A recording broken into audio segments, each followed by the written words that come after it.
या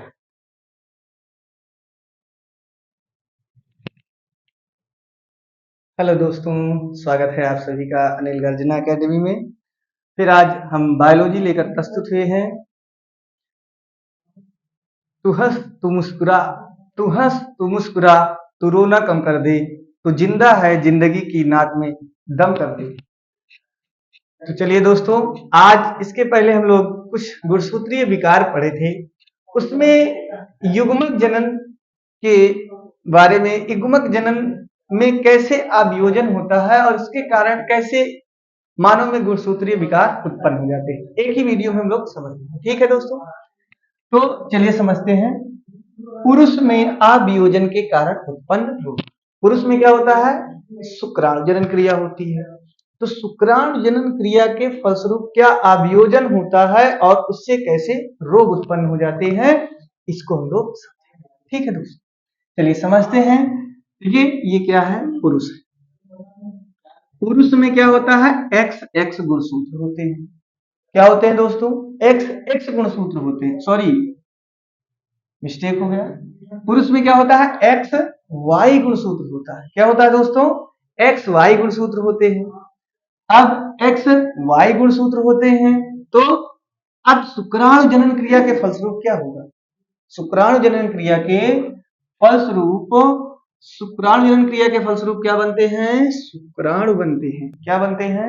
शुक्राणु बनते हैं। अब शुक्राणु में क्या है? ये एक्स एक्स वाई गुणसूत्र हो गया, एक्स और वाई गुणसूत्र हो गया। ये क्या है? ये आप समझ लीजिए शून्य है। क्या है ये? शून्य है। मतलब ये अभियोजन हो गया, गुणसूत्र एक जोड़े में हो गए, ये अलग हो गया। ठीक है, तो ये अभियोजन हो रहा है। गुणसूत्रों में क्या हो जा रहा है? अभियोजन। जो गुणसूत्र है किसमें? शुक्राणु में। इसमें क्या हो जा रहा है? अभियोजन हो जा रहा है। ये स्त्री है। स्त्रियों में अंडाणु जनन क्रिया हुआ। अंडाणु जनन क्रिया के फलस्वरूप अंडाणु बने। तो एक्स एक्स, मादा में एक्स एक्स गुणसूत्र होते हैं, एक्स एक्स गुणसूत्र हो गया। इसमें कोई अभियोजन नहीं हो रहा है। किसमें अभियोजन हो रहा है? पुरुष में अभियोजन हो रहा है। एक्स वाई गुणसूत्र, और ये शून्य आ गया, समझ लीजिए। ठीक, या ओ मान लीजिए। तो क्या होगा? सेम सेम हम इसको ऐसे लिख लेंगे, एक्स वाई और ओ। ठीक है दोस्तों, फिर एक्स एक्स गुणसूत्र, एक्स एक्स गुणसूत्र लिख लिए। इसको इसके साथ क्रॉस करेंगे, तो इसको इसके साथ क्रॉस करेंगे तो दोस्तों क्या हो जाएगा? एक्स वाई हो जाएगा। क्या हो जाएगा दोस्तों? X Y.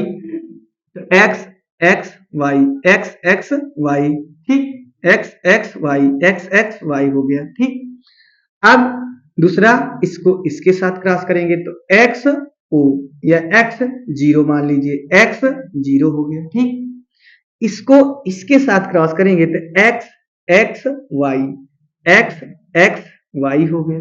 फिर इसको इसके साथ क्रॉस करेंगे तो एक्स जीरो, एक्स जीरो। अब देखिए दोस्तों, ये कैसे रोग उत्पन्न हो रहा है। अब जो क्लाइनफेल्टर सिंड्रोम से ग्रसित बच्चे होते हैं वो पुत्र होते हैं, पुरुष होते हैं ग्रसित। कौन ग्रसित होता है? पुरुष होते हैं। तो देखिए, एक्स क्या है? एक गुणसूत्र बढ़ रहा है। एक्स वाई क्या हो गया? पुत्र हो गया। मतलब 46 के बजाय कितने गुणसूत्र हो जा रहे हैं इसमें? 47 गुणसूत्र हो जा रहे हैं। तो जो पुरुष है वो क्लाइनफेल्टर सिंड्रोम से ग्रसित हो जाएंगे। पुरुष कैसे हो जाएंगे? क्लाइनफेल्टर सिंड्रोम से। मतलब 46 के बजाय कितने इसमें गुणसूत्र हो जा रहे हैं? 47। सेम वैसे ही इसमें कितने गुणसूत्र हो जा रहे हैं? 47 हो जा रहे हैं। ठीक है, इसमें भी कितने गुणसूत्र हो रहे हैं? 47 हो रहे हैं। एक गुणसूत्र क्या हो जा रहा है? बढ़ जा रहा है। एक्स एक्स वाई, एक एक्स गुणसूत्र के बढ़ने के कारण ये किस रोग से ग्रसित हो गए? क्लाइनफेल्टर सिंड्रोम से ग्रसित हो गए। अब यहाँ क्या है? क्योंकि क्लाइनफेल्टर सिंड्रोम से केवल पुरुष ही ग्रसित होते हैं, मादाएं ग्रसित नहीं होती हैं। अब यहाँ देखिए टर्नर सिंड्रोम हो गया।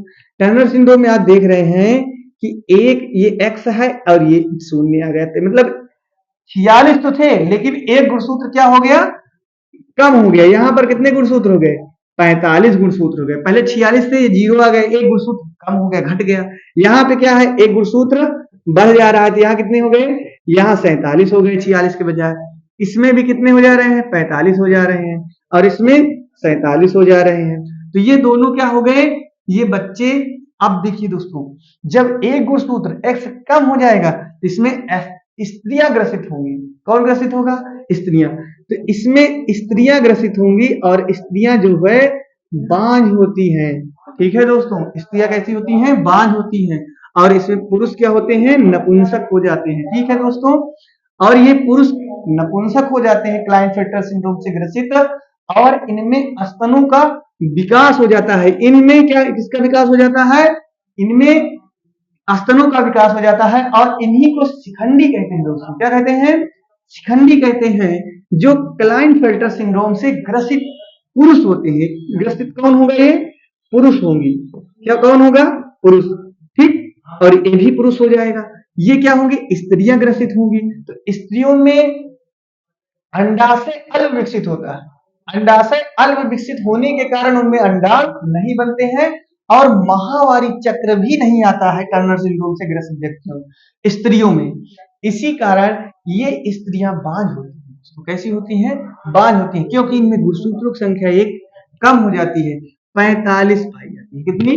45 पाई जाती है। ठीक है दोस्तों, जिसे आगे हम समझते हैं। ठीक है दोस्तों, आगे समझ लेते हैं। अब देखिए, ये क्या है? ये है क्लीनेफेल्टर सिंड्रोम। क्या है दोस्तों?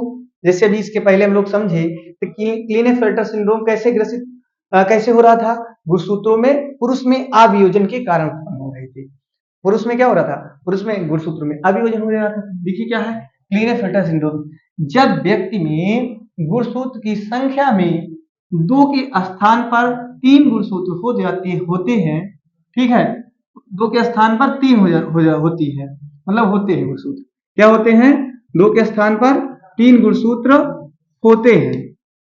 2 के स्थान पर 3 गुणसूत्र होते हैं। 3 गुणसूत्र होते हैं, तब यह लक्षण क्लीनेफेल्टर कहलाता है। क्या कहलाता है दोस्तों? तब यह लक्षण क्लीनेफेल्टर कहलाता है। ऐसे व्यक्ति में गुणसूत्रों की संख्या 46 के स्थान पर कितनी हो जाती है दोस्तों? 47 हो जाती है। तो देखते हैं, शरीर का विकास पुरुष की भांति होगा। शरीर का तो विकास कैसे होगा? जैसे स्वयं पुरुष है वैसे दिखाई देगा, लेकिन क्या होता है? किंतु स्त्रियों की भांति स्तनों का विकास हो जाता है। स्त्रियों की भांति क्या होता है? स्तनों का विकास हो जाता है। ऐसे पुरुष बंध अर्थात नपुंसक होते हैं। ऐसे पुरुष कैसे क्या होते हैं? नपुंसक होते हैं। जैसे अभी इसके पहले हम लोगों ने समझा, तो ऐसे पुरुष क्या होते हैं? नपुंसक हो जाते हैं। 1000 व्यक्तियों में इस रोग से एक व्यक्ति ग्रसित होता है। ठीक है दोस्तों, तो क्लीनेफेल्टर सिंड्रोम क्या है?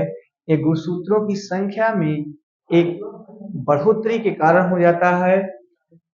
46 के स्थान पर 47 गुणसूत्र हो जाते हैं, और शरीर का विकास पुरुष की भांति होता है, किंतु स्त्रियों की भांति इनमें क्या होते हैं? स्तनों का विकास हो जाता है।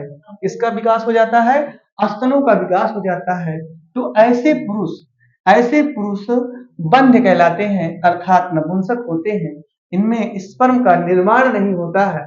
जब निर्माण नहीं होगा तो ये बंध अर्थात नपुंसक कहलाएंगे, और इन्हें ही शिखंडी के नाम से जाना जाता है। ऐसे बच्चे 1000 व्यक्तियों में एक बच्चा प्रभावित होता है। ठीक है दोस्तों, तो कितना अच्छे से हम लोग समझ लिए क्लीनेफेल्टर सिंड्रोम को। ऐसे अभी एडवर्ड सिंड्रोम और पटाउ सिंड्रोम, जिसे और क्राइडू-चैट सिंड्रोम अभी बाकी है। इसके बाद मेरा वीडियो आएगा। धन्यवाद दोस्तों।